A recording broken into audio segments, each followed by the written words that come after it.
Hello everybody and welcome back to a brand new episode of the Nitro Racing League here on NASCAR Heat 5 on the channel. Race number 4 of the season here coming at your way right now in the Cup Series here. Very excited to get this one underway. Richmond Raceway, a track that we have won at in the past, and for today's race we actually qualified on the front row, second place alongside our teammate of Connor Cunningham. So we were looking pretty good right off the bat. So as you can see, 400 laps. We're not running that many laps. Of course, it is a 200 lap race here tonight. Stage 1 ends when we hit lap 51. Stage 2 ends when we hit lap 101. And the race ends when we hit lap 201. So as you guys know, in Nitro, only the top 5 get stage points. So we're looking to get some stage points here today. We come into this race in currently, I think, 3rd or 4th in the standings, about 23 points below the cut line, or below Andrew Wisdom, sorry. We're well above the cut line right now as we came through out of turns 2, but we are at a track that we've won at before in the Nitro League and looking to do the same thing again here tonight and get ourselves locked into the playoffs, or at least comfortable, because if you do win right now, you're not necessarily locked in, but if we have a couple multi-time winners, then we'll definitely be comfortable with just one win. But we were up to P2 after passing the 88 of Liberate, one of the rookies who got in the outside wall there, but a little bit later on here as we come through, now to lap 11, we were actually running down our teammate of the 95 of Connor in that 95 car as we went into turns 1, but Andrew Wisdom, he in the 9 car, won very recently here in the Nitro League. He's going to easily be in the playoffs. Of course, going to be a strong competitor all season long. Well, he got up to P3, so he was running us down very quick. Now on lap 15, sure enough, out of turns 4, I actually lost time to the 95 of Connor, and now as we went down towards turns 1, I was starting to feel that pressure from the 9 of Andrew Wisdom. We started this race, by the way, on preset 1, and then we made some adjustments here and there and whatnot now. But as we came through onto now lap 19 into turns 1, I go a little bit too deep, left the door open, and that allowed the 9 of Andrew to slip up the inside as we came to the turn 2, and then I hit the outside wall, but I also wanted to fight him as hard as I could just to make sure we could at least help our teammate of Connor and try to get him away from Andrew and just kind of hold that 9 car back as long as I can. So I continue side by side on the outside here as we went down into turns 1, but unfortunately out of turns 2, I'm going to make a bit of a mistake right here, get wide, hit the outside wall again, and that allows us to get Andrew in front of me. But now as we came through on lap 22 out of turns 4, we were now trying to make a move back to the inside of Andrew here. So down through the travel, I briefly get to that left rear quarter panel, but he sails it off into turns 1, slides down in front of me. I actually decide, you know what, I'm just going to move him. So I just get into the back of him right there, and we came through out of turns 2, and we actually get alongside him here for second place. I don't know what it was, but for some reason I was feeling really aggressive tonight, and actually the 20 of Jonathan actually got into the left rear of Andrew into turn 3 as well. So I'm sure Andrew probably wasn't very happy at that point in the race, with myself, of course, moving him, and then the 20 moving him right after a teammate of mine. So now on lap 33, already less than 20 laps to go. Very calm first stage, other than that little moment right there, at least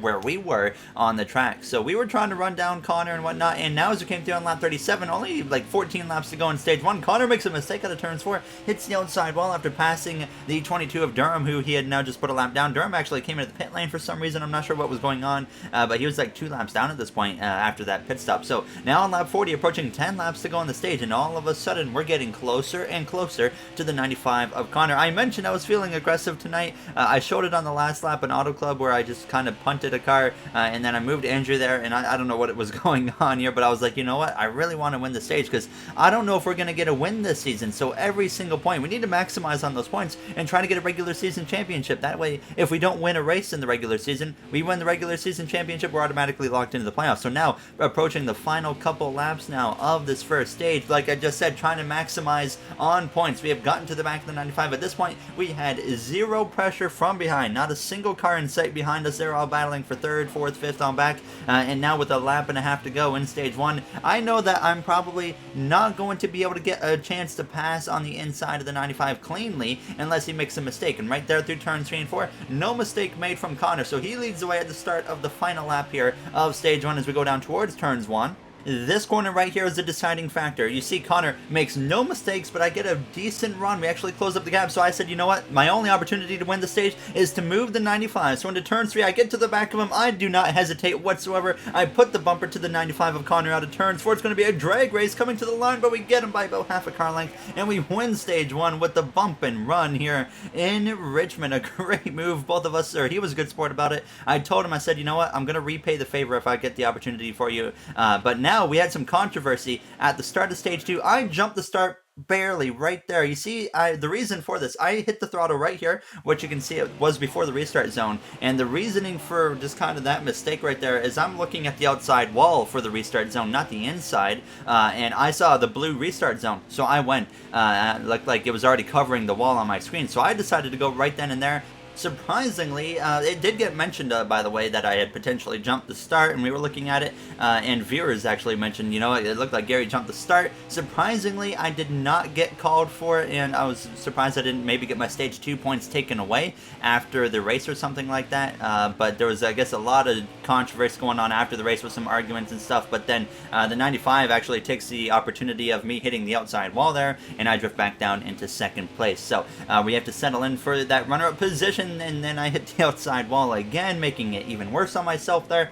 But not the start to stage 2 we were looking for, of course. But now, on lap 58, I'm still trying to get a chance to take the lead and potentially run away with the stage 2 victory. That's the ultimate goal here. Stage 2 ends when we hit lap 101. Keep that in mind. So just over 40 laps to go. We had the 14 of Mahu, the rookie, in the mix. And Mahu, a very, very strong rookie so far, already has a lot of speed in his car week after week. Definitely a rookie, but leading the Stewart-Haas Racing team for sure, hands down now, as we come through, clearing the 95 as we came through out of turns 2. So we were trying to pull away, but unfortunately, out of turns 4 on lap 60, I go a little bit wide, make a mistake, have to get out of the throttle. That allows the 95 to go back up the inside once again, but this time the door was closed. Mahu was able to slip up the inside as well and make a move to my inside as we go down this back straightaway. So now we're going to end up having to settle for P3. I tried to fight right here through turns 3 and 4 on the outside of him, but I realized really quick that it really wasn't going to work. So down the front straightaway towards turns 1, I decided I was just going to slow down a little bit early and just get in line behind him. Now as we came through to lap 67, approaching lap 68, though, I get a decent run here out of turns 4, so I decide, you know what, we're going to try and make a move to the inside of the 14, and he was extremely generous, and he's done this a few times this season, where he just decides to just let you go if you even have a little bit of a run. So, Mahu, if you're watching, just a little bit of a tip, honestly, just keep fighting it out. You know, these guys in this league, they do not like to move over whatsoever, and unfortunately, they're going to take advantage if you do that. So I highly recommend just fighting as hard as you can for those positions now. As long as you do it clean, you're all good now. As we came through on lap 74, now to lap 87, and we still had 14 laps to go here in stage 2. And now the 14 of Mahu was actually right on the back of me once again, as I'm right on the back of the 95. And it was an interesting scenario here. So after what happened in stage 1 with Connor and the 95, with me bumping him out of the way to win the stage, I was also trying to defend for him a little bit here, because I wanted him to win the stage just so I could repay him what we did in stage 1, but he hits the wall there out of turns 4 with 11 to go now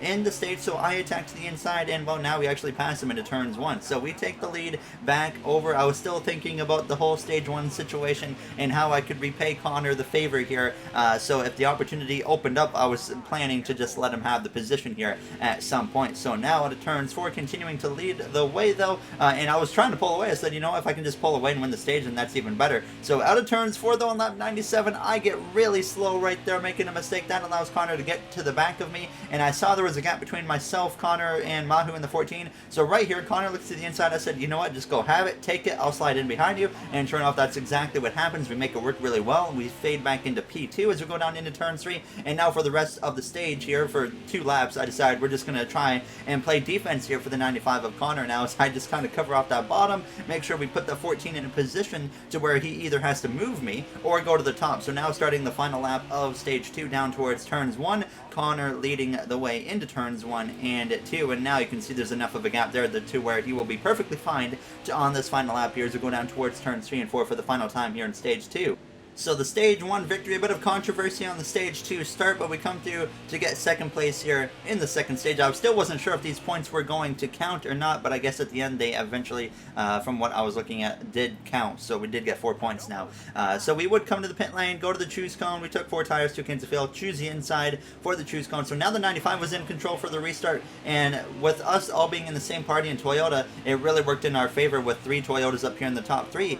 Connor was able to count down when he was going to go. So so it really didn't mess up any of us now, as we all got a very good restart. So out of turns 2 here on this opening lap of the 3rd and final stage, Eddie to my outside. Last week, Eddie won in Auto Club for the first win of the season for him, in a bit of a controversial finish with our other teammate of Bryce in the 18 cars. They came together coming to the line, so that was quite the dramatic finish here as we went down into turns 1. So Toyota off to a strong start. It's been Matt winning the Daytona 500, Andrew Wisdom for Hendrick Motorsports won Phoenix, and then of course Eddie won at Auto Club for the JGR Toyota kind of alliance teams here. So we come through now on lap 107, and we have these JGR alliance cars, and then myself running top 3. The 95, he makes a bit of a mistake there, got on the apron, so now I pounce on the opportunity. I've had a bit of a history of, at points like this in the race, not forcing the issue too much and just kind of staying in second when a guy made a mistake, because I was like, there's no reason to push the issue. But like I said, I was feeling aggressive tonight. I was like, we got to attack, we got to go. So on lap 111 now, the caution though had actually come out, so we crossed the line, caution comes out, we were P1, we came into the pit lane, of course the pit for 4 tires, 2 cans of fuel, and we would control the restart once again. This time thankfully I do not jump the restart, and I was able to give these guys all a countdown. We had even more Toyotas up here at this point with the 20 of Jonathan up in the mix. Jonathan off to a bit of a slow start, rough start here this season, in his 2nd season in the Nitro Cup Series. So he's got some work to do, but he should probably still be able to make the playoffs, no problem whatsoever, but definitely some work to do to get back up towards the top of the standings. There's been some talk about potentially the 20 car curse. Matt in the 20 car, he's had so much bad luck with that car. He was able to pick up 1 win on fuel mileage at Dover towards the end of last season, the 2nd last race or something like that, or the 3rd last race of the season. And then of course Matt jumps into the 19 and wins in his first race at Daytona. But now on lap 122, about 79 laps to go in this race, and we were actually pulling away from the cars from behind. This was surprising. I hadn't been able to do this all race long. This is the first time anyone was really able to do this. So now on lap 130 though, Eddie actually was closing back up on me, so myself thinking I was going to drive away, well, that was very short-lived, because Eddie closing the gap. Him and the 14 of Mahu, they were battling it out, and you can see now out of turns 4, I think they actually came together or something. I don't know what happened, but either way, Eddie was in the wall, he was making contact with the 14, and that allowed me to really open up a gap, and I was able to start clicking off some really good laps here consistently, and that was allowing me to at least maintain the gap. I really wasn't pulling away at this point, but I was just maintaining the gap I had over 14 car as well as the 94 of Eddie. So we were getting close though to the point where we can make it to the end if we pit, but it's been a very clean race, so we don't know if it's going to stay green, if there's going to be a caution. Now on lap 154, a couple guys here and there were starting to come into the pit lane and whatnot, because like I said, you can make it to the end at this point. I wanted to wait as long as I possibly could. I knew right here I had enough of a lead over the 14 of Mahu to where he can pit a lap earlier than I can, and then I can come out, or come in a lap later and probably still come out with the lead. So that was a good position to be in. And now on lap 162, it was time to pit, but I wrecked myself coming into the pit lane, because you're supposed to stay in 4th gear. I went down into 3rd, and right here I get back into the pit lane, no problem, but on the 20 car screen of Jonathan, my car for some reason did not go ghost car, and it drove out onto the track, and that actually crashed Jonathan, and no caution came out because he was the only one that crashed. He thought it was a 2-car crash. He immediately called it was a caution, but caution got waved off because I was so confused. I said, I'm on the pit lane, I don't know what you're talking about, crashing with myself, and it turns out it was just on his screen where my car pulled out on the track right in front of him, and it was like right in the lane we're in right now, and it actually crashed him. It was very unfortunate all the way around. Unfortunate for him and for the 95 of Connor, who actually was heading into the pit lane and decided to stay out because he heard that a potential caution was coming, so it lost him time. And then it was fortunate for us because we still get to battle for a win here, but of course look at the time we lost. We had a big lead, and now we're behind both the 14 and the 94. But now on lap 166, we're up the inside of the 14 of the rookie of Mahu, the 9 car of Andrew Wisdom. He was in the position behind us, trying to run us down now as we came through down this front straightaway. I was trying to get this pass completed on the 14 as quickly as I possibly could, because I knew that 94 of Eddie was driving away. But fortunately, once again, I think the 14 decided to let me go right there, so we were able to get in front of him, and eventually, sure enough, Eddie would cycle out to the lead. I would cycle out to 2nd place. At this point, 26 laps to go. We're running out of time very quickly. Eddie already has a win, so I said I'm not going to hesitate to maybe get aggressive here, move, and we've been aggressive all night long, and hopefully we can make that work to our advantage. A bit of a mistake right there from the 94 of Eddie with 25 laps to go here in Richmond as I'm trying to get to his back bumper right there on his back, but didn't want to really move him yet. I was in a position still where I wanted to make a clean pass at least, so we come through to the final 15 laps of this race, and at this point it's down between myself and Eddie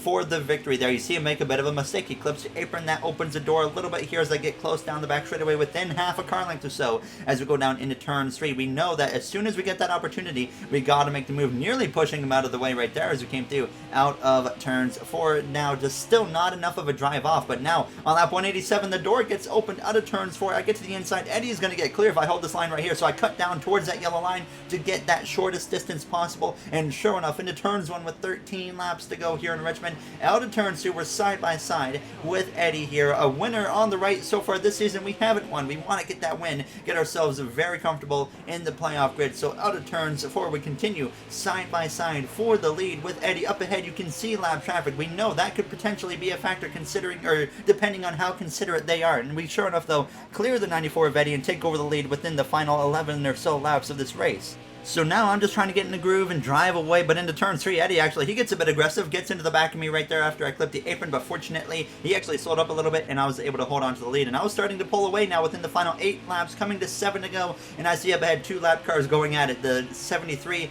of Jay as well as the 21 of Blake, or sorry, they're not a lap down yet, but they're going to be a lap down when we get to them now. So they were going at it a little bit here, but Jay, when we would get to him, he was very considerate, being a teammate, and of course, a good friend of not only mine, but Eddie, and once we got to him, he would actually decide to just get out of the way. But up ahead now, the 48 would actually crash with 5 laps to go and collect the 21, but the 21 keeps it going, so only a single car incident. That was going to be a caution if the 21 ran around, but it stays green. Now we get to the inside of Jay, and we have a race for the win going on right here between myself and Eddie, and the 21, unlike Jay in the 73, decides he's going to plant himself right in front of me, and his excuse for this after the race was, I was trying to stay on the lead lap, and that's perfectly fine, but there's a race going for the win right here, so I was a little bit aggravated because you're going to see what happened. Him doing this right here out of turns 4, I'm making mistakes as well. That brings Eddie right back into the mix when I was just trying to hang on there. So now with 3 laps to go, the 21's still fighting on the outside into turns 1 now, and sure enough, that brings Eddie right to my back bumper as we come through out of turns 2. So now we're in store for a thrilling finish, to say the least. Now as Eddie makes a move to the right, I wanted to force him to make a move on that right side. I was being so defensive here in the final few laps. I knew, you know what, he's probably going to try and move me now. A lap and a half to go into turn 3, coming to the final lap here in Richmond. I make a mistake out of turns 4, sliding up. Eddie gets to the inside. White flag in the air. We lead at the white flag, and now Eddie up my inside into turns 1. I only have one option left at this point. I let off the throttle, and I let Eddie get clear as we come through out of turns 2, down the back straightaway. And this final lap, Eddie goes defensive down towards turn 3. I'm going to give him the bumper. It doesn't work the first time. We give it to him again. We move him up and out of the groove. The 14 of Mahu is here. We look to the inside. The bump and run works. We come through to win in Richmond here with a bump and run in the final corner, and we get our first win on the season. What a race, what a finish, good clean racing all around. I actually, when I did a big fist pump, I was so hyped up after winning the race, I actually like pulled something in my ribs and I had to stop right here because I was in so much pain for probably a good 5 minutes. But it would eventually go away, so I'll get around to do a burnout here a few moments later and celebrate the win. But that's it. We were able to pick up the win. Here's the standings after the race, by the way. So we are up to P2. We are 14 points below Andrew Wisdom. So we still got a little bit of work to do, but obviously the win takes a lot of stress off in terms of trying to win the regular season championship to guarantee ourselves into the playoffs. So, of course, we still want to go for that regular season championship. And as always, if you guys enjoyed, you know what to do. And I would like to say a quick thank you to the Going Racing members as well for all your support continuously of MJ, Joseph 9001, Timothy, Bubba Jr., Brett Durward, Dark Gengar Gaming, AJ Vasura, Russell Dixon, as well as Kenneth Barnett. You guys help me out so much time and time again. I really like to say thank you, and I really do appreciate the support. So I'll see you guys in the next one. Thank you for watching, everybody, and have yourselves a great day.